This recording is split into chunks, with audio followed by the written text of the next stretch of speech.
कि आप उन दरिंदों को कैसे छोड़ सकते हैं जिनको सुप्रीम कोर्ट ने कल्प्रिट घोषित किया, वो कन्विक्टेड हुए, उनको उम्र कैद की सजा हुई, और आज कौन विश्व हिंदू परिषद हो गया, कौन हिंदू हो गया जो बोल रहा है कि हम टीका लगाएंगे। ऐसे लोग धब्बा हैं अपने समाज पर। बिल्किस बानो के साथ जो हुआ वो महापाप है, वो अपराध है, उसके लिए कोई मतलब माफी का कोई होना ही नहीं चाहिए ऑप्शन। बिल्किस बानो की तरह बहुत सारे केस हैं, हम लोग बिल्किस बानो को यहाँ पे डिस्कस इसलिए करें क्योंकि वो अब हाई प्रोफाइल केस बन गया है, लेकिन हमारे समाज में, राज्य में या फिर पूरे देश में ऐसा आए दिन होते रहता है और फिर उसके जो अपराधी है वो छूट भी जाते हैं। बदले की भावना से उनको सजा नहीं मिली, फिर सजा आधी अधूरी मिली है, उनके पास कोई कांटेक्ट है, उनके पास कोई ऊपर की पहुंच है, तो वो वापस आए और उसके बाद उसको वापस से विक्टिम को टारगेट किया है। तो उस हिसाब से अगर आप देखेंगे तो उसका तो पूरा घर बर्बाद हो गया। उसकी पूरी जर्नी को अगर हम देखेंगे तो पहले उनका केस एक्सेप्ट भी नहीं हुआ था, और उसके बाद जो मेडिकल वाले लोग थे उन्होंने भी गड़बड़ किया था रिपोर्ट्स में। उसी के साथ जब दोबारा उनका केस गया था तो वहां के जब सीबीआई ने पूरी जांच की थी तो उसमें ये भी मैंने एक जगह पढ़ा था कि जिन लोगों ने फाइल लॉन्च नहीं किया था, कंप्लेन लॉन्च नहीं किया था, उनके खिलाफ भी कंप्लेन हुई थी, उनको भी सजा मिली थी, इसलिए क्योंकि उन्होंने सही मायने में ये कंप्लेन लॉन्च नहीं किया था और कुछ ना कुछ गड़बड़ किया था उनके केस में। कि अगर किसी का कन्विक्शन रेप में होता है तो उसको उम्र कैद होवे ना करे, उसको सीधा फांसी हो। अगर उम्र कैद होगा तो उम्र कैद का नियम ये कहता है कि 14 साल बाद वो छूटेगा। हम और आप नियम बनाए हैं, हमारे नेता बनाए थे, तो या तो we have to change the rule, या तो हम लोग को डिसाइड करना है कि अगर कन्विक्शन रेप में हो तो आदमी को फांसी मिले। कि मुलायम सिंह यादव जनसभा में जब बोल रहे थे कि बच्चे हैं, गलती हो जाती है, तभी वहां पर नीचे 1000 लोगों का भीड़ था, ताली बजाया था। हमारा जैसा लड़का ना होगा, इनके जैसा कोई लड़का सुन रहा होगा उनको, आपके घर का कोई भाई गया होगा, हमारा घर का कोई भाई गया होगा, वही तो जनसभा में था। ऐसा तो नहीं है कि किसी अपराधी को पकड़ पकड़ के लाया गया था कि चलो तुम मुलायम सिंह यादव को सुनो, और मुलायम सिंह यादव कह दिए कि कोई बच्चा है छोड़ दिया जाएगा, चलिए गलती हो गई, तो ताली बजा रहा है। जिसके साथ रेप होता है वो उसके ऊपर जो बीतता है कोई भी इमेजिन नहीं कर सकता है। और थोड़ा स्लाइड बिट अगर किसी लड़की का मामला है, लड़कों का मामला होता तो शायद वो रिलेटेबल हो जाता ज्यादा, बट अगर बॉडीली हम बात करें तो अगर कुछ फोर्सफुली आपके साथ हो रहा है, एक थप्पड़ भी कोई मार देता है ना, तो बहुत दुख होता है, बहुत वो चीज एकदम दिल पे लग जाती है। तो अगर आपके मतलब आपका रेप कर दिया जा रहा है तो वो लाइफ लॉन्ग वो चीज दिमाग में किसी के रहती है, उसका पूरा लाइफ बर्बाद हो जाता है। केरल हाई कोर्ट का आया था जस्टिस कि अगर लड़की अगर वैसा कपड़ा पहनती है जिससे लड़का उत्तेजित हो जाता है तो वो रेप कर देगा। ठीक है, हाई कोर्ट ऐसा बोल रही है। अगर हाई कोर्ट ऐसा बोलिए, दूसरी जगह सामने वाला लड़का आपको कह देगा खड़े होकर कि तुम ऐसा कपड़ा पहनी इसलिए उत्तेजित हो गया, तो आप कुछ नहीं कह सकते भाई, क्योंकि कोर्ट ऐसा बोला है। रेप कभी किसी मायने में सही नहीं हो सकता कि दोनों पार्टीज में कोई भी रेप किया हो। अगर सबसे पहले जब कांड हुआ तो वहां पे रेप किया गया, प्रतिशोध में दूसरे लोग रेप किए। रेप किसी भी मायने में गलत है और उनके लिए सजाए मौत के अलावा कुछ नहीं होना चाहिए। कोई मुसलमान जेल गया होता, मुसलमान जेल से निकलता और मुसलमान ऐसा किया होता ना, तो उसको लोग देश विरोधी, राष्ट्र विरोधी करके बोलते कि तुम पाकिस्तान चले जाओ। कि जो इंसान आपका रेप कर सकता है उसको आपके वजह से 11 साल का जितना भी 14 साल का सजा मिल गया है, क्या उसके अंदर ग्रज नहीं होगा? क्या उसके अंदर बदले की भावना नहीं होगी? क्योंकि रेप करने वक्त तो वो अपना मतलब इंसानी संतुलन तो भूल ही गया होगा कि वो रेप कर रहे हैं इतने सारे लोग मिलके।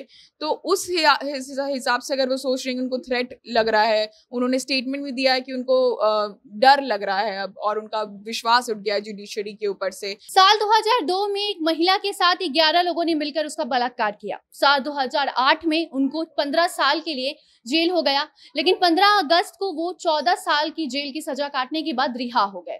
और रिहा होने के बाद भी ऐसे ठाट बाट से वो बाहर घूम रहे हैं, उनको टीका चंदन लगाया जा रहा है, उनकी फूल माला से स्वागत की जा रही है। ऐसे में आप सोच सकते हैं कि उस महिला पर क्या बीत रही होगी। जब से वो ये सब देख रही है वो डर में जी रही है। उसने बस एक शब्द कहा है कि क्या अब इस देश में महिलाओं को इसी तरीके से न्याय मिलेगा, और उसके बाद वो चुप हो चुकी है। उसकी उस चुप्पी के पीछे उसका वो डर है, वो घुट घुट के जी रही है कि कहीं उसके साथ फिर वो 11 लोग कुछ गलत ना कर बैठे। और उसका कहना ये भी है कि उसके पास सिक्योरिटी भी नहीं है। अब इसी पे आज हम बात करेंगे, क्योंकि ये एक महिला का सवाल नहीं है बल्कि देश की सभी महिलाओं के लिए ये बात करना जरूरी है कि आखिर अब उनके साथ कुछ गलत होता है तो वो किस न्यायालय के पास जाएंगी, किसके पास वो अपने न्याय के लिए गुहार लगाएंगी। तो इसके पहले स्वागत है आपका हमारे इस खास सेगमेंट जिसका नाम है बोलना मना है, और मैं आपके साथ वंदना पांडे। अभी हमारे साथ टेबल पे मौजूद हैं प्रशांत, शांभवी, मोहित और नेहा। तो सबसे पहला सवाल हम प्रशांत आपसे करेंगे। जो बिल्किस बानो का मामला है, इसमें जो 11 आरोपी हैं वो अब रिहा हो चुके हैं, लेकिन जब वो रिहा होकर बाहर आए तो उनका स्वागत ऐसे किया जा रहा है जैसे वो देश में मतलब ओलंपिक जीत कर देश में आए हैं, और उनको मतलब एकदम सम्मान के तौर पर इस देश में देखा जा रहा है। इस पर आप क्या कहेंगे? देखिए, सबका अपना अपना एक तरीका होता है, लेकिन पहले हम लोग को सोचना पड़ेगा बिल्किस जी का केस क्या था। बिल्किस बानो का केस था कि 2002 में जब गोधरा में वो ट्रेन जलाया गया था जिसमें कार सेवक आ रहे थे, तो 59 कार सेवकों को जला दिया गया। ठीक है, उसके बाद क्या हुआ कि उसके बाद दंगा भड़क गया। तो बहुत दिनों के बाद वहां पे बहुत कुछ हुआ। फिर बिल्किस जी किसी गांव में थी और उसके बाद 20 दरिंदल आता है, कोई किसी के हाथ में लाठी है, किसी के हाथ में फरसा है, और बिल्किस बानो के परिवार को मारने की कोशिश होती है। 7 लोग मर भी जाते हैं बिल्किस बानो के परिवार के, जिसमें उनकी एक बच्ची होती है, और उस वक्त बिल्किस बानो गर्भवती थी, 5 महीने गर्भवती थी। उसके बाद क्या होता है, सब कुछ खेल खत्म हो गया। फिर कोर्ट गया, कोर्ट में मामला खारिज हो गया, लेकिन उसके बाद बिल्किस बानो जाती हैं सुप्रीम कोर्ट के पास और सर्वोच्च अदालत कहती है कि इसकी नई सिरे से जांच होगी। जांच होती है, उसके बाद वो लोग कल्प्रिट पाए जाते हैं, कल्प्रिट लोगों को सजा होती है। अब इसमें 2 बात है, सवाल आपने जो पूछा इसका 2 बात। पहला पहलू ये है कि उनको छोड़ा कैसे गया, दूसरा पहलू ये है कि जो टीका और चंदन लगाया गया वो कितना सही और गलत है। पहला सवाल का जवाब ये है कि देखिए, नियम ये कहता है कि 14 साल के बाद आप किसी भी आदमी को अगर वो सजा काट रहा है तो सरकार और अंदर जो जेलर साहब होते हैं और बाहर जो सरकार होती है वो मिलकर निर्णय लेते हैं कि वो आदमी का बिहेवियर कैसा है, वो आदमी क्या कर रहा है, उसको छोड़ देती है। ये नियम हो गया। अब ये लोग भाजपा वाले लोग जो है या फिर जो लोग बचा रहे हैं, डिफेंड कर रहे हैं इस निर्णय को, वो कह रहे हैं कि देखिए नियम के हिसाब से तो हम छोड़ दिए, लेकिन जो दूसरा सवाल है वो बहुत अहम है कि कोई रेपिस्ट जो रेप प्रूव हो चुका है कोर्ट में, कोर्ट ने इस बात को मानकर उनको सजा दी है उम्र कैद की। उसके बाद जब वो आदमी निकल जाता है, चलिए ठीक है, मान लिए कि आप नियम के हिसाब से निकाल भी देते हैं, लेकिन निकलने के बाद चंदन टीका लगाना तो मतलब कहीं से भी सही नहीं है। और हम लोग जब भी बात करते हैं ना लड़कियों की तरक्की की, या फिर लड़की छोड़ दीजिए ना, हम समाज के सेफ्टी की जब बात करते हैं, वो लड़का हो, लड़की हो, बच्चा हो, बूढ़ा हो, बुजुर्ग हो, कोई भी हो, तो हम और आप जानते हैं एक आया था नियम नीतीश कुमार का, टीचर लोग शराब पकड़ेगा, आप लोग सुना होगा। तो टीचर लोगों ने ये कहा कि जब शराब वाला माफिया ये जान जाएगा ना कि हम जाकर पुलिस को ये बता रहे हैं कि हम आप शराब बेच रहे हैं, तो मेरे पूरे परिवार को गोली मार दी जाएगी। ये बात एकदम सही थी। आप अपने लोकल गुंडों से नहीं लड़ सकते हैं अगर सरकार आपको नियम के खिलाफ, नियम में या फिर सुरक्षा में नहीं रखे। तो वही बात बिल्किस बानो का कहना बिल्कुल सही है कि आप उन दरिंदों को कैसे छोड़ सकते हैं जिनको सुप्रीम कोर्ट ने कल्प्रिट घोषित किया, वो कन्विक्टेड हुए, उनको उम्र कैद की सजा हुई, और आज कौन विश्व हिंदू परिषद हो गया, कौन हिंदू हो गया जो बोल रहा है कि हम टीका लगाएंगे। ऐसे लोग धब्बा हैं अपने समाज पर, ऐसे लोग इस बात का माहौल क्रिएट कर रहे हैं कि किसी लड़की या लड़की के साथ कोई जघन्य अपराध हो जाएगा, और अगर वो मेरे विचारधारा का नहीं होगा, वो जेल से निकलेगा तो हम उसका स्वागत करेंगे। और बुरा लगेगा कई हिंदू लोग को हम बोल देते हैं कि कई मुसलमान अगर ऐसे होते, कोई मुसलमान जेल गया होता, मुसलमान जेल से निकलता, मुसलमान ऐसा किया होता ना, तो उसको लोग देश विरोधी, राष्ट्र विरोधी करके बोलते कि तुम पाकिस्तान चले जाओ। तो ये बहुत गलत हुआ। बिल्किस बानो का जो मतलब कंसर्न है वो बिल्कुल सही है कि उनका जीवन आगे कैसे कटेगा। और सबसे बड़ी बात यह है कि बिल्किस बानो को अब तक ना मुआवजा दिया गया। पता करिएगा, सुप्रीम कोर्ट ने कहा था कि बिल्किस बानो को 50 लाख रुपया और सरकारी नौकरी दी जाए। अभी तक हम जो रिपोर्ट पढ़ रहे थे उसको मात्र 10 लाख रुपया दिया गया है। तो कई मायनों में बिल्किस बानो को ठगा गया है। और अब जब इनको बाहर निकालकर इनका माला पहना रहा है, सब टीका लगा रहा है सब, तो समाज के तौर पे हम लोग हार रहे हैं। और इस बात की मतलब कोई श्योरिटी नहीं है कि बिल्किस बानो का परिवार अब जिएगा कैसे। शांभवी, बिल्किस बानो जब से सुनी है कि उनके जो आरोपी हैं, रेपिस्ट हैं, वो बाहर आ चुके हैं, उनका बस यही कहना है कि यार देश में महिलाओं को इस तरीके से न्याय मिलेगा। इसके बाद आपको नहीं लगता है कि जितनी भी महिलाएं हैं उनमें ये डर पैदा हो गया है कि उनके साथ अगर कुछ गलत होता है वो किसके पास जाएंगे? इस पर आपका क्या? मतलब हम लोग जब बात करते हैं ना कि जो तेलंगाना का भी मैटर हुआ था, उसमें जब एनकाउंटर हुआ था तो उस पर लोगों का अलग अलग मत था कि जुडिशरी को अपना काम करने दीजिए, उसके हिसाब से एनकाउंटर गलत था। ये बात सही है, लेकिन जुडिशरी पे विश्वास भी लोगों का तब होगा जब ऐसे सारे केसेस में उसका मतलब रिजल्ट ऐसा होगा। तो बिल्किस बानो के केस को अगर हम लोग देखेंगे तो उस केस में उनको तो ऑफ कोर्स ऐसा लग रहा है कि उनको थ्रेट लगेगा क्योंकि वो लोग वापस बाहर आ गए। क्योंकि एक बहुत बेसिक चीज़ है कि जो इंसान आपका रेप कर सकता है उसको आपके वजह से 11 साल का जितना भी 14 साल का सज़ा मिल गया है, क्या उसके अंदर ग्रज नहीं होगा? क्या उसके अंदर बदले की भावना नहीं होगी? क्योंकि रेप करने वक्त तो वो अपना मतलब इंसानी संतुलन तो भूल ही गया होगा कि वो रेप कर रहे हैं इतने सारे लोग मिलके। तो उस हिसाब से अगर वो सोच रहे हैं कि उनको थ्रेट लग रहा है, उन्होंने स्टेटमेंट भी दिया है कि उनको डर लग रहा है अब, और उनका विश्वास उठ गया है जुडिशरी के ऊपर से। उसके ऊपर से बयान भी आया था जिन्होंने वो पूरे बेंच में जो एक जज थे उन्होंने कहा कि इसके ऊपर आप जुडिशरी के ऊपर सवाल मत उठाए क्योंकि एक गवर्नमेंट का डिसीजन था कि उनको बाहर निकाला जा रहा है। तो उस हिसाब से अगर हम देखेंगे तो जितने भी एनकाउंटर्स के ऐसे कुछ कुछ थोड़े बहुत केसेस होते हैं जहाँ पे एकदम इमीडिएटली कोई सजा मिल जाती है, जिसमें पता भी नहीं चलता है कई बार कि सही में उस इंसान ने रेप किया है कि नहीं किया है। जो एक प्रोसेस रहता है, वो प्रोसेस पे लोगों का भरोसा तब होगा ना जब एक्चुअली में इतने ज्यादा इफेक्टिव लॉ और उसका असर लोगों पे दिखेगा। इसीलिए हम लोग कई बार ऐसे डिस्कशन हम लोग भी कर चुके हैं कि क्या लॉ है और क्या इफेक्टिवली सोसाइटल एस्पेक्ट में काम हो रहा है कि लोग रेप को करने के पहले मतलब 1000 बार सोचे नहीं करें। उसके लिए तो कुछ एक्टिविज्म उतना ज्यादा नहीं हो रहा है। 6000 सिग्नेचर्स अपहेल्ड किए गए हैं कि आप इस फैसले को वापस लें सुप्रीम कोर्ट में, और उसके ऊपर बोला जा रहा है कि आप उसको रिफ्लेक्ट करिए फिर से, उसके बाद बारे में सोचिए, क्योंकि वो लोग अगर बाहर आए हैं तो जो जिसका पूरा घर सब कुछ बर्बाद हो गया है, वो तो ये सोचिए कि वापस आके मेरे पर एसिड भी फेंक सकता है। ऐसा कितनी बार होता है, कितने सारे हमने केसेस देखे हैं। केसेस क्या देखे हैं, मतलब वीडियोज भी देखे हैं। ऐसा बहुत कुछ हुआ है जहाँ पे बदले की भावना से उनको सजा नहीं मिली है, फिर सजा आधी अधूरी मिली है, उनके पास कोई कांटेक्ट है, उनके पास कोई ऊपर की पहुंच है, तो वो वापस आए और उसके बाद उसको वापस से विक्टिम को टारगेट किया है। तो उस हिसाब से अगर आप देखेंगे तो उसका तो पूरा घर बर्बाद हो गया। उसकी पूरी जर्नी को अगर हम देखेंगे तो पहले उनका केस एक्सेप्ट भी नहीं हुआ था, और उसके बाद जो मेडिकल वाले लोग थे उन्होंने भी गड़बड़ किया था रिपोर्ट्स में। उसी के साथ जब दोबारा उनका केस गया था तो वहां के जब सीबीआई ने पूरी जांच की थी, उसमें ये भी मैंने एक जगह पढ़ा था कि जिन लोगों ने फाइल लॉन्च नहीं किया था, कंप्लेन लॉन्च नहीं किया था, उनके खिलाफ भी कंप्लेन हुई थी, उनको भी सजा मिली थी, इसलिए क्योंकि उन्होंने सही मायने में ये कंप्लेन लॉन्च नहीं किया था और कुछ ना कुछ गड़बड़ किया था उनके केस में। ये एक बात हम जोड़ दें, जज साहब जो बोल रहे हैं बहुत गलत बोल रहे हैं। इस देश में सरकार से ऊपर जुडिशरी होता है। अगर फॉर्मूला पढ़ेंगे आप लोग, आपने देखा होगा कि सरकार ने कई चीजों को छोड़ दिया तो सुप्रीम कोर्ट स्वतः संज्ञान लेती है और बुलाती है। तो जो जज साहब बोल रहे हैं वो बिल्कुल फेक बात है। अगर सुप्रीम कोर्ट को ये लगता है कि उन लोग को छोड़ना गलत है तो सुप्रीम कोर्ट कल एक ने स्वतः संज्ञान ले ले और कहे कि हम उन लोग को, आप कानून समझा रहे हैं आपको हम, तो सुप्रीम कोर्ट ने कहा है गुजरात सरकार को कि आप लोग, गुजरात में कोर्ट को, कि आप लोग इस पर डिसीजन लीजिए। मैं आपको प्रोसेस समझा रहा हूं कैसे वो लोग छूटे हैं।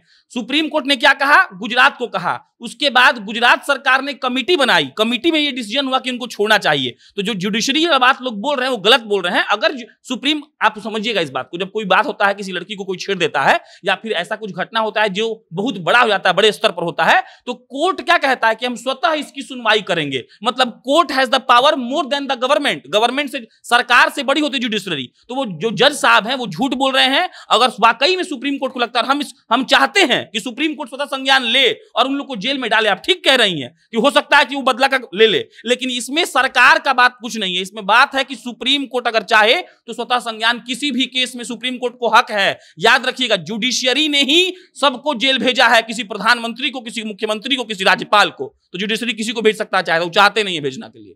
जो उस बेंच में उस वक्त थे, उनका एक स्टेटमेंट एक रिपोर्ट में मैंने पढ़ा था कि उनका ये स्टेटमेंट था कि ये गलत डिसीजन हुआ है और इसके लिए आप टोटली, जिन्होंने, क्योंकि उन्होंने फर्स्ट अटेम्प्ट में तो उन्होंने सजा दे दी, रिहा करने वक्त उस बेंच में वो नहीं थे, ये वो स्टेटमेंट था, उसकी मैं बात कर रही थी। नहीं, रिहा करने में जज लोग नहीं होते हैं उसमें, उस कमेटी, आपको समझा रहे हैं हम, तो फिर रिपीट कर रहे हैं हम। अभी रिहा होने के बाद भी सुप्रीम कोर्ट चाहे तो स्वतः संज्ञान ले सकता है शांभवी जी, लेकिन सुप्रीम कोर्ट स्वतः संज्ञान नहीं ले रहा है क्योंकि नियम ऐसा नहीं कहता है। जो 14 साल जेल में रहे हैं वो भी निकल के उसमें से एक आदमी कहता है कि मैं तो रेपिस्ट था ही नहीं, मुझे फंसाया गया था। खैर, मोहित पे आते हैं। मोहित, आप ये बताइए कि जब केजरीवाल ने निर्भया केस में ये कहा था कि अपराधियों को सिलाई मशीन दी जाएगी तो बीजेपी को बहुत परेशानी हुई थी, लेकिन आज जब बीजेपी के सरकार में 11 कैदी 14 साल में ही बाहर आ गए और बड़े ठाट बाट से घूम रहे हैं, तो इस पर किसी नेता का कुछ भी कहना नहीं है। इस पर आप क्या? सबसे पहले सिचुएशन समझिए, सिचुएशन क्या था और क्या था, हम इसके बारे में बहुत अच्छा से पढ़े। तो वहां पर लिखा था कि 2002 के गोधरा कांड के समय बिल्किस बानो के साथ जो हुआ, उस समय का सिचुएशन दूसरा था। बिल्किस बानो के साथ जो हुआ वो महापाप है, वो अपराध है, उसके लिए कोई मतलब माफी का कोई होना ही नहीं चाहिए ऑप्शन। लेकिन एक लोग थोड़ी समर्थन कर रहा है, जो अपराधी निकला है, हम एकलौता अगर कोई भाजपा का विधायक कर दे तो कहेंगे वो पागल है, वो दिवालिया हो चुका है, उसको जेल में भेजिए, वो समाज के लिए खतरा है। लेकिन समर्थन करने वाले भी लाखों में है, करोड़ों में है। सोशल मीडिया पर लाखों करोड़ों लोग समर्थन कर रहा है, तो करोड़ों लोग पागल नहीं हो जाएगा। यहाँ पे सिचुएशन का दोष है। 2002 में जो हुआ वो दोनों तरफ से हुआ। अगर ट्रेन पर मान लीजिए कि हम बिल्किस बानो के कांड को बिल्कुल हम ठीक नहीं कह रहे, बिल्किस बानो के साथ जो हुआ वो अपराध था, उसके लिए नहीं छोड़ना चाहिए। लेकिन उस वक्त जो हुआ, जो सिचुएशन क्रिएट हुआ, उस सिचुएशन को जो अपने आंख से देखा, उसको लग रहा है वहां पर खड़े होकर कि नहीं ठीक हुआ, कि मतलब उसको छोड़ा गया तो ठीक किया गया। तो जो लोग बटा है, मोहित ये समझाने का प्रयास करें, जो लोग बट गया है अलग अलग, वो इसलिए बटा है क्योंकि वो लोग अपना अपना प्रत्यक्षदर्शी है। और हम लोग क्या है, हम लोग क्या है, हमको लगता है कि हम पांचों में से कोई गुजरात के गोधरा में उस वक्त था। तो बात समझिएगा, बिल्किस बानो के साथ जो हुआ, अगर उसके समर्थन में कोई आदमी एक शब्द कहता है तो हमको लगता है कि सुप्रीम कोर्ट उसको फांसी दे दे। और एज अ पत्रकार हम होशो हवास में बात बोल रहे हैं, लेकिन हमें इस बात का ख्याल रखना होगा कि कानून क्या कहता है। बिल्किस बानो को अपराधियों को छोड़ा गया और जो आदमी उसको टीका लगाया, हमको लगता है सुप्रीम कोर्ट सुनवाई करे कि तुम कैसे, क्योंकि देखिए कन्विक्शन के बाद सजा हुआ वदनाथ जी, जब कन्विक्शन के बाद किसी को उम्र कैद का सजा हुआ, मतलब कोर्ट ये बात मानती है कि इस फलना आदमी ने बिल्किस बानो के परिवार को मारा है और रेप किया है, और इसके बाद अगर उनको कोई माला पहना तो बिल्कुल गलत है। लेकिन इस बात पर भी बात हो रहा है कि जो लोग उनको समर्थन कर रहे हैं उनका क्या क्या कहना है। तो हम यही कह रहे हैं कि सिचुएशन क्या था उस समय तो दोनों पक्ष से हुआ। अगर ऐसा तो कोई नहीं कह सकता है कि अगर एक धड़ा केवल मारता चला गया, दूसरा धड़ा कुछ नहीं किया। सब कोई जानता है कि सबसे पहले ट्रेन पर हमला हुआ, ट्रेन पर हमला के विरोध में सब कुछ हुआ, उसके बाद से पूरा मामला बढ़ता चला गया। तो अब इस एंगल से जो देख रहा है उसको तो लग रहा है कि नहीं, अपराधी को छोड़ के एकदम बढ़िया हुआ। हाँ, दूसरा एंगल ये है कि बिल्किस बानो के साथ महिला के तौर पर एकदम गलत हुआ, जिसको कोई एक्सेप्ट नहीं कर सकता है, कोई स्वीकार नहीं कर सकता है। तो यहाँ पर हम भी कहते हैं कि स्वीकार नहीं किया जा सकता है, लेकिन जो लोग समर्थन कर रहे हैं उनका एंगल ही दूसरा है पूरा का पूरा। और जहां पर अरविंद केजरीवाल की बात है कि अरविंद केजरीवाल ने सिलाई मशीन दिया था, तो अरविंद केजरीवाल ने सिलाई मशीन दिया, भाजपा ने सवाल उठाया, उनका पूरा का पूरा मामला दूसरा था। यहां पर समझिए कि दो धर्मों के बीच में लड़ाई शुरू होती है, उसके बाद बिल्किस बानो के पूरे परिवार के साथ कांड होता है। और दिल्ली में किसी धर्म का कोई दंगा नहीं हुआ, दिल्ली में एक महिला के साथ रेप किया गया जो कि बिल्कुल गलत था, बिल्किस बानो के साथ भी बिल्कुल गलत किया गया, लेकिन दोनों का सिचुएशन ही अलग है। हर जगह दोनों जगह बात महिला की थी और महिला पे उस समय बीजेपी ने बोला और इस समय बीजेपी चुप है। नेहा, आपसे हम सवाल करते हैं कि जिस तरीके से ये बिल्किस बानो के केस में हुआ है कि जो कैदी बाहर आए हैं उनको बहुत अच्छे से ट्रीट किया जा रहा है, ऐसा लग रहा है वो बहुत बड़े सेलिब्रिटी हैं, बहुत बड़ा काम करके आए हैं। तो ऐसा कोई और केस भी है? क्योंकि ये बहुत सारे ऐसे केस हैं देश में जहाँ पे रेपिस्ट के लिए सपोर्ट उसको मिलता है, तो ऐसे में रेप कैसे नहीं होगा देश में? कैसे महिलाएं आगे बढ़ेंगी देश में? बिल्किस बानो की तरह बहुत सारे केस हैं। हम लोग बिल्किस बानो को यहाँ पर डिस्कस इसलिए करें क्योंकि वो अब हाई प्रोफाइल केस बन गया है, लेकिन हमारे समाज में, राज्य में या फिर पूरे देश में ऐसा आए दिन होते रहता है। और फिर उसके जो अपराधी वो छूट भी जाते हैं। दिल्ली में हुआ था कि एक अपराधी तिहाड़ जेल में 8 साल अपना कैदी था, वहाँ पर वो लोग रेप केस में गया था और वहाँ से आकर फिर नॉर्मल जीवन जी रहा था। हमको लगता है कि जैसे कि अभी बिल्किस बानो के जो भी अपराधी उन लोगों को छोड़ दिया गया है 11 को, उनके लिए एक कमेटी बनाई गई थी। उनका एक पैरामीटर्स था कि उनके पैरामीटर्स में 2-4 क्राइटेरिया था, अगर वो लोग उस सब चीज़ों को फुलफिल करते हैं उसके बाद ही उनको छोड़ा जाएगा। जिसमें से पहला ये था कि दोषी के परिवार की सामाजिक आर्थिक स्थिति कैसी होगी, और दूसरा था कि दोषी की सेहत, सजा के दौरान कैदी का व्यवहार और कैदी के अपराध करने की क्षमता खत्म होना। ये सारी क्राइटेरिया में मुझे नहीं पता कि कमेटी किस बेसिस पे उन लोगों को छोड़ी है, लेकिन अगर वहाँ पे ये सब चीज़ कंसीडर किया जा रहा था तो वहाँ पे ये भी चीज़ कंसीडर किया जाना चाहिए जो कि इन सारे क्राइटेरिया से ऊपर है कि वो लोग रेप किए हैं और वो सबसे बड़ा जुल्म है। और इसके अलावा जुल्म होते हुए नहीं फ़र्क नहीं पड़ता ना कि आप कैसा बिहेव कर रहे हैं, ये सारा जुल्म करने के बाद आप कितने अच्छे हैं जेल में, ये। और हमको लगता है कि वहाँ पे जो लोग कमेटी में थे उन लोगों को ये सबसे ऊपर रखना चाहिए था कि वो लोग रेप किए हैं, और ये सब के होते हुए भी कितनी भी अच्छाई हो उनके अंदर, उन लोगों को छोड़ा नहीं जाना चाहिए था। एट द सेम टाइम वहाँ पे हम लोग सिचुएशन की बात करें कि वहाँ पे जितने भी प्रत्यक्षदर्शी थे, वहाँ पे जिन लोगों ने देखा, उन लोगों के हिसाब से हो सकता है कि ये मामला सही भी हो। बहुत लोग हैं ऐसे, हमको लग रहा है कि नहीं गलत है, वहाँ पे नहीं थे इस वजह से। लेकिन एट द सेम टाइम हमको ये भी लगता है कि रेप कभी किसी मायने में सही नहीं हो सकता कि दोनों पार्टीज में कोई भी रेप किया हो। अगर सबसे पहले जब कांड हुआ तो वहाँ पे रेप किया गया, प्रतिशोध में दूसरे लोग रेप किए। रेप किसी भी मायने में गलत है और उनके लिए सजाए मौत के अलावा कुछ नहीं होना चाहिए।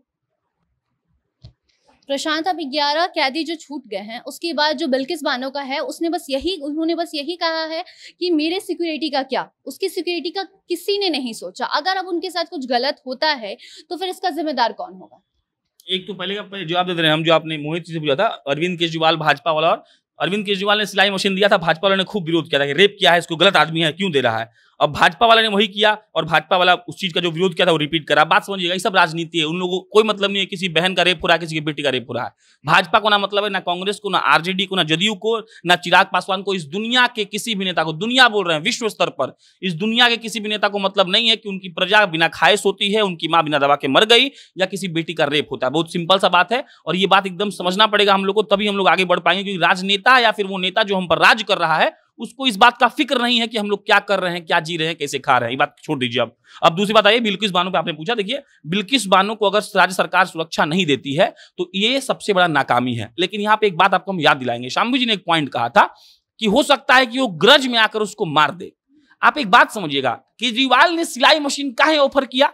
काहे कि केजरीवाल ने यह सोचा होगा कि इस आदमी को अपने काम का पश्चाताप है, He is feeling bad for what he did। आप छोड़ दीजिए, अरे जघन्य अपराध हम फिर बार बार बोल रहे हैं कि सजाए मौत दीजिए ना, हम रोक रहे हैं क्या? आपने सजाए मौत बिल्किस बानो के हत्यारों को क्यों नहीं दिया, उनके रेपिस्ट को? हम थोड़ी रोक लिए। लेकिन सवाल ये बचता है कि एक सरकार के एक मुख्यमंत्री ने उनको सिलाई मशीन क्यों दिया होगा? ये सोचकर दिया होगा कि अब ये आदमी बदल जाएगा। बात समझिएगा। वैसे ही भाजपा ने भी ये सोचकर उनको छोड़ दिया कि अब ये आदमी बदल गया होगा। याद रखिए बात को। आप दूसरी बात, सजाए मौत कब होगा ये कोर्ट डिसाइड करेगा, हम लोग डिसाइड नहीं करेंगे। हम लोग को लगता है कि इस चीज के लड़ना चाहिए कि अगर किसी का कन्विक्शन रेप में होता है तो उसको उम्र कैद होवे ना करे, उसको सीधा फांसी हो। अगर उम्र कैद होगा तो उम्र कैद का नियम ये कहता है कि 14 साल बाद वो छूटेगा। हम और आप नियम बनाए हैं, हमारे नेता बनाए थे। तो या तो we have to change the rule, या तो हम लोग को डिसाइड करना है कि अगर कन्विक्शन रेप में हो तो आदमी को फांसी मिले। बिल्किस बानो को अगर सरकारी नौकरी, उनको पैसा, उनको सिक्योरिटी नहीं मिलता है तो ये गुजरात सरकार की सबसे बड़ी नाकामी होगी। और इसका सीधा मतलब होगा कि जो प्रधानमंत्री मंच पर चढ़कर कहते हैं कि नारी शक्ति जिंदाबाद, वो प्रधानमंत्री नारी शक्ति को नहीं मानते हैं और वो जानबूझकर कर रहे हैं कि किसी महिला का जीवन बर्बाद हो। इसमें कोई संशय नहीं है। अगर वो लोग वाकई में ग्रज निकालने चल जाते हैं, उनको बिल्किस बानो मानो एसिड फेंक दिया, हमला कर दिया, तो ये कहीं ना कहीं प्रधानमंत्री की हार होगी। क्योंकि प्रधानमंत्री भी इस केस को जानते हैं, इतना बड़ा हाई प्रोफाइल केस है और वही प्रधानमंत्री उसी राज्य के मुख्यमंत्री रह चुके हैं। तो बिल्किस बानो को नौकरी, पैसा और सिक्योरिटी, ये तीन चीज अगर सरकार मुहैया नहीं कराती है और लेट करती है तो इसका मतलब है कि सरकार निठल्ली है और जानबूझ के ऐसा कर रही है। मोहित, जिस तरीके से 11 कैदी छूटे हैं और उनके चेहरे पे बिल्कुल भी कोई शिकन नहीं है कि उन्होंने बिल्किस बानो के साथ क्या किया, ऐसे में जो मुलायम सिंह यादव ने कहा था कि लड़के हैं गलती हो जाती है, क्या इन पर ये लागू होता है? अभी प्रशांत भैया ने बोला यहाँ पर कि किसी नेता को कोई मतलब नहीं है कि किसके साथ रेप हो रहा है, किसके साथ क्या हो रहा है। मुलायम सिंह यादव को भी नेता है, उनको भी कोई मतलब नहीं है क्या हो रहा है क्या नहीं। अब समझिए कि मुलायम सिंह यादव जनसभा में जब बोल रहे थे कि बच्चे हैं गलती हो जाती है, तभी वहां पर नीचे 1000 लोगों का भीड़ था, ताली बजाया था। हमारा जैसा लड़का ना होगा, इनके जैसा कोई लड़का सुन रहा होगा उनको, आपके घर का कोई भाई गया होगा, हमारा घर का कोई भाई गया होगा, वही तो जनसभा में था।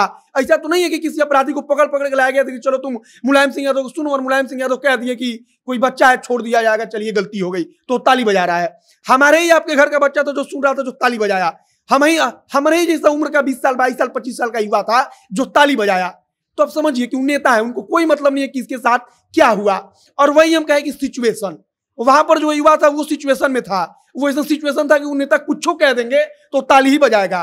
उसको भले बाद में लगा होगा कि हाँ नेताजी कितना बुरा बात बोलकर चले गए यार, और हम उस पर ताली पीटे, लेकिन उस समय वो सिचुएशन था कि वो ताली बजाया सबके साथ। तो ये सब सिचुएशन का खेल है। मुलायम सिंह यादव ने जो कहा वो भी बिल्कुल सही नहीं था, और मुलायम सिंह यादव नेता है तो उनको सही में कोई फर्क नहीं है कि किसके साथ क्या हो रहा है क्या नहीं हो रहा है, उनका परिवार सेफ है। तो हम बात कर रहे थे कि देश में अब महिलाएं किसके पास जाएंगी, किस अदालत के पास जाएंगी और कैसे उनको न्याय मिलेगा। क्योंकि कभी कोर्ट कह देता है कि लड़की छोटे कपड़े पहनी थी इसलिए लड़के ने उसे परेशान किया, कभी कह देता है कि 15 साल की सजा 14 साल में रिमिशन पॉलिसी के तहत कैदियों को छोड़ दिया जाता है, और जो लड़की है वो अपने अब सिक्योरिटी के लिए न्याय की अब सिक्योरिटी के लिए गुहार लगा रही है। न्याय के लिए तो अब वो गुहार लगाएगी ही नहीं, क्योंकि अब उसको न्यायालय पे भरोसा ही नहीं है। ऐसे में प्रशांत, अब हम कंक्लूजन पे आ गए हैं। अब आपसे हम ये जानना चाहेंगे कि किस तरीके से देश में न्यायालय को कोई भी अपने प्रस्ताव देना चाहिए, कोई भी आदेश देना चाहिए, या कोई भी नियम कानून में बदलाव लाना चाहिए ताकि देश की महिलाएं खुद को सुरक्षित महसूस कर सकें। हम आपको बस एक बात बोलना चाहते हैं कि एक लड़की को पटना के कोचिंग सेंटर से निकल रही थी, कुछ नाम था उसका, गोली मार दिया, उसका बॉयफ्रेंड ब्रेकअप हुआ था, 2 दिन पहले की बात है। अब उसको लोग जंगल राज वगैरह से जोड़ रहे हैं। लेकिन याद रखिएगा, बिहार में कई लड़कियों का, मतलब बिहार के रूरल एरियाज में कई लड़कियों का रोज रेप होता है और वो पुलिस के पास जाती भी नहीं है। और हम और आप जैसे लोग उसको जान भी नहीं पाते हैं। और कई ऐसा रेप होता है जिसको हम लोग जानते हैं और हम लोग अपने दिल से पूछे कि हम लोग कितने पर चर्चा यहाँ बैठ कर अकेले में करते हैं, नहीं करते हैं ना, क्योंकि वो हाई प्रोफाइल केस नहीं होता है। तो याद रखिए, कानून जो है ना वो इमोशन से नहीं चलता है, लोग के लिए कह रहे हैं हम, कानून चलता है कानून से। तो अगर हम लोग एक सच्चे पत्रकार हैं तो हम लोग को इस बात पे वकालत करनी चाहिए, कहनी चाहिए कि कानून बदलिए। आप एक रेपिस्ट को उम्र कैद का सजा क्यों दिए कि वो प्रावधान के तहत छूट गया? हमको लगता है कि उसको रेप केस के तहत उसको फांसी मिलना चाहिए था, तो ना आज कोई उसको माला पहना पाता, ना कोई टीका लगा पाता। और अगर हम लोग उसको दिए हैं उम्र कैद तो we have to be ready, क्योंकि कानून कहता है कि 14 साल बाद वो छूटेगा। तो हमको लगता है कि रेप वेप के बाद आप नियम चेंज करिए, फांसी वांसी दीजिए। नहीं नियम चेंज करिएगा, ऐसे ही दरिंदे छूटते रहेंगे, ऐसे ही हम जैसे लोग बैठ के चिल्लाते रहेंगे। और हम चाहते हैं देश बदले तो हम लोग को कानून बदलना पड़ेगा। और कानून ये कहता है रेप प्रूव हो गया तो उनको फांसी दीजिए। छोटा मोटा 10 साल 15 साल में आदमी सुधरता नहीं है।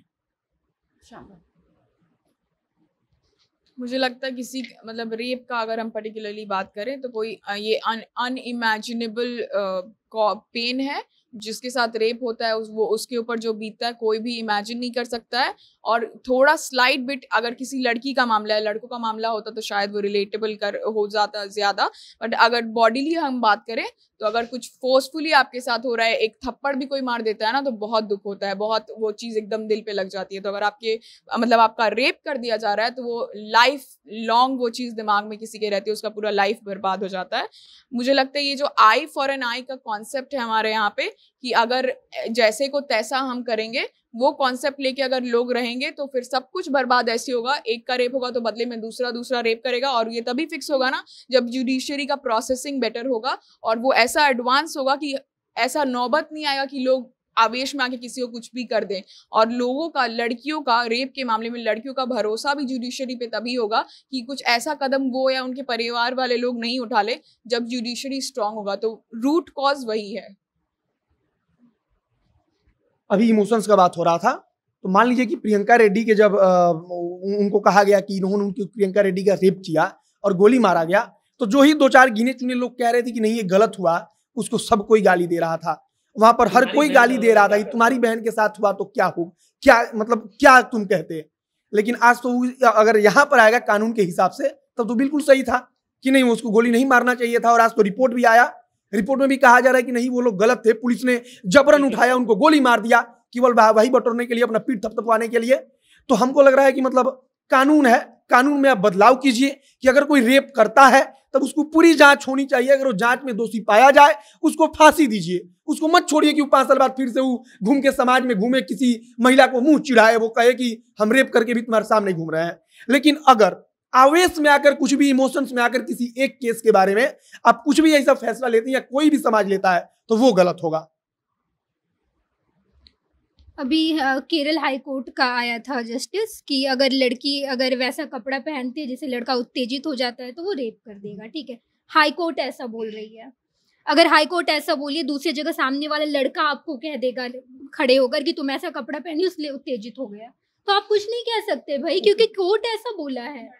लड़के के आंटी लोग भी कहती हैं कि कपड़ा ऐसा पहनोगी तो यही होगा ना, तो उसके पास अब जवाब भी होगा कि कोर्ट ऐसा कहता है, हम नहीं कह रहे, अब तुम कोर्ट को जाके बोलोगी। तो ऐसा रूल बनाया जा रहा है ना, जो कि ऐसा एग्जाम्पल सेट कर रहा है ना सोसाइटी में, जिसका आप आंसर भी नहीं कर सकते, जिसके खिलाफ आप लड़ भी नहीं सकते हैं। तो वही है कि जब तक आप कानून कड़ा नहीं लाइएगा, जब तक आप उसको नहीं बदलिएगा तो कुछ भी नहीं होगा। ऐसे एग्जाम्पल आ रहा है, पटना में उस दिन गोली मार दिया एक, अगर इसके खिलाफ कुछ नहीं हुआ ना तो फिर कल दूसरा लड़का आएगा, दूसरा लड़का भी वही करेगा। तो मुझे लगता है कि गलती होती है, उसके लिए कड़ा सजा देना चाहिए। आप रूल मत चेंज कीजिए किसी को भी बदलने के लिए। बातें हम कर रहे थे कि अगर बिल्किस बानो के साथ ऐसा हुआ है तो सिर्फ एक महिला का सवाल नहीं है, सवाल हजारों करोड़ों महिलाओं की है। और जैसा कि प्रशांत ने कहा कि कई ऐसी लड़कियां हैं जिनके साथ गलत होता है लेकिन वो कह नहीं पाती हैं। कोर्ट तो आपने देख लिया कि कोर्ट ने एक ऐसा जजमेंट दिया कि जो लड़की अब न्याय पे भरोसा नहीं करी है, लेकिन आज भी वो अदालत से ही ये पूछ रही है, प्रशासन से ही पूछ रही है कि अब मेरे सिक्योरिटी का क्या होगा, अगर मेरे साथ कुछ गलत अब फिर से हो जाता है तो क्या होगा। क्योंकि जो आरोपी हैं वो निकल कर बोल रहे हैं, उसमें से एक का ये बयान आया है कि मैंने तो रेप किया ही नहीं था। तो जो आदमी ऐसे बोल रहा है और जो आदमी इसके बदले 14 साल जेल की हवा खा के आया है, वो उस लड़की के साथ क्या करेगा। लेकिन इसके बाद दूसरा सवाल है कि समाज क्या कहता है। समाज भी अगर लड़की के साथ रेप होता है तो उसको ही गलत नजरिए से देखता है कि छोटे कपड़े पहनी होगी, तुम्हारे साथ ऐसा गलत हुआ, तुमने कुछ किया होगा। लेकिन वो जो रेपिस्ट हैं, वो रेप के मामले में 14 साल के बाद जेल के बाहर आते हैं और उनको टीका चंदन किया जाता है। तो पहली बात कि समाज को सुधरने की जरूरत है, और दूसरी बात कि जो न्यायालय है उनको भी समझने की जरूरत है। ठीक है, वो इमोशन से नहीं चलते, लेकिन समाज में तो इमोशन है, उनको समझना चाहिए कि लड़की के साथ रेप हुआ है। जैसा कि शांभवी ने कहा कि जिसके साथ होता है वही समझ सकता है। तो समाज को समझने की जरूरत है। आपके घर में भी बेटी है, बहन है, या जो भी है जिसके साथ गलत हुआ, उसके साथ अगर आप भी गलत करेंगे तो फिर वो कहां जाएगा। इसी के साथ आप अपनी राय हमारे कमेंट बॉक्स में बता सकते हैं। अगले हफ्ते फिर नए मुद्दे के साथ आपके सामने हाजिर होंगे। धन्यवाद।